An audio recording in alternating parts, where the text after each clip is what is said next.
All right, today we're cracking open a case file on a mystery that honestly affects millions and millions of families. We're going to dive into one of the biggest questions in modern health, and we're going to tackle it like a true detective story. So here's the big one, the question that's on everyone's mind. Families, doctors, scientists, you name it. We've all seen the numbers. Diagnoses for conditions like autism and ADHD are way up. The real mystery, the thing we're trying to figure out, is why. And to get to the bottom of it, we're not just following one lead. Nope. We're going to follow two totally different scientific detectives. Each one has their own unique methods, their own clues, their own way of looking at the problem. So, come on, let's join the investigation. Okay, first up, meet detective number one, the epidemiologist. Now, these are the folks who look at the big picture. They study huge groups of people, kind of like a bird's eye view, searching for patterns and connections out in the real world. They're following the population trail, trying to see if any big environmental factors might be part of the story. And one of their first major clues is something incredibly common.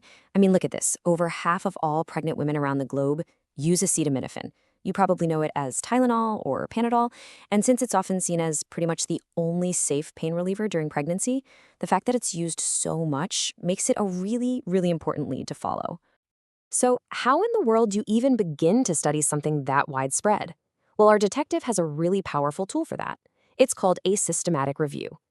Instead of just doing one more experiment, what they do is gather all the research that's ever been done on the topic. They pull it all together and weigh the evidence.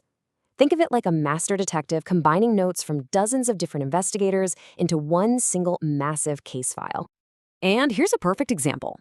This 2025 study, right? They used the super rigorous method, the navigation guide, to analyze 46 separate human studies. And all 46 had one laser focus, looking at the potential connection between using acetaminophen during pregnancy and the rise of neurodevelopmental disorders, or NDDs, in kids. And when they crunched all the numbers, a pretty clear pattern started to emerge. A huge majority of the studies, we're talking 27 out of the 46, found a positive link, a connection between using acetaminophen before birth and conditions like ADHD and autism. That points to a pretty strong statistical association. So what's the verdict from detective number one? Well, after looking at everything, they chose their words very, very carefully. They concluded the evidence is consistent with an association. And trust me, that precise phrasing is totally deliberate because it brings us to a super important question, which is this. Does an association actually equal causation? I mean, this is the classic detective problem, right? Just because two things are happening at the same time, does it automatically mean one caused the other? A connection, a correlation, that's a huge clue, for sure, but it's not the smoking gun. It doesn't prove causation. There could be some other hidden culprit. And that brings us to this really key idea in this kind of investigation. It's called confounding by indication. Here's what that means. What if the problem isn't the acetaminophen itself? What if it's the reason someone took it? Maybe a bad fever or a nasty infection during the pregnancy. What if that's the real culprit and the medication was just, well, an innocent bystander? And that possibility is exactly why the study is so careful. It's why they stop short of saying, yep, this causes that. When you're just observing what happens in the world, you can't control for every little thing. So our first detective, they found a really strong pattern, a major lead for sure, but the case is definitely not closed. Okay, so to get another angle on this mystery, it's time to bring in our second detective. This one's a totally different character. We're talking about a geneticist, an evolutionary biologist. They're not looking at big populations. Oh no, they are digging deep, deep down into the very code of life itself, our DNA, hunting for a completely different type of clue. And see, this detective asks a totally different question right from the start. They're like, okay, let's forget about the outside world for a second. What if there's something baked right into our biology, something in our deep evolutionary past as humans that makes us, predisposed to these conditions? And their forensic toolkit is, it's next level stuff. We're talking techniques like single nucleus RNA sequencing, where they can actually measure what genes are switched on or off inside more than 1 million individual brain cells. Then they compare those patterns across different species, humans, chimps, gorillas, to pinpoint what exactly makes the human brain so unique. But just like our first detective, they have their own big challenge to solve. Think about it. If you compare a human brain and a chimp brain, how do you prove the differences you're seeing are purely genetic? Couldn't it just be, our different diets or environments or everything we experience in life?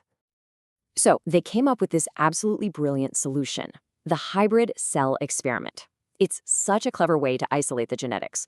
What they do is they actually fuse a human stem cell and a chimp stem cell into one single hybrid cell. Now, inside that one cell, both sets of DNA, human and chimp, are sharing the exact same environment.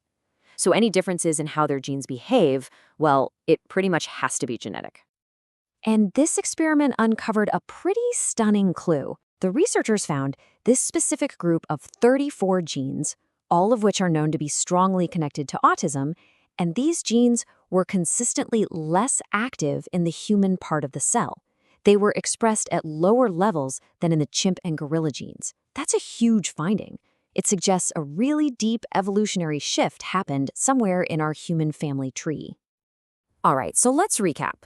We have two very different detectives with two very different sets of clues. One is pointing to a possible factor out there in the environment. The other is pointing to something deep inside our genes. So, how on earth do we put these two pieces of the puzzle together? Let's lay their case files out side by side. The first study, the acetaminophen one, used huge amounts of population data to find a statistical association. The second one, the evolutionary study, used molecular data, stuff from inside our cells, to find a potential biological mechanism. See the difference? And this is the absolute key takeaway, folks. The findings from one detective don't cancel out the findings from the other. They're not contradictory at all. They're complementary. They're like two essential pieces of a giant, complex puzzle, both pointing toward the truth, just from completely different directions. And this is what leads us to the bigger picture, right? It's how we now understand these complex conditions. It's almost never, ever about finding one single cause. It's just not that simple. It's much more like this. Think of it like we all have a baseline genetic predisposition. It's kind of like the hand of cards we're dealt by our evolution. And then, on top of that, you have all these environmental factors we run into during our lives. And the thinking now is that it's the really complicated dance between those two things, our genes and our environment, that often determines the final outcome. And that brings us to the final, really fascinating question that ties this whole investigation together.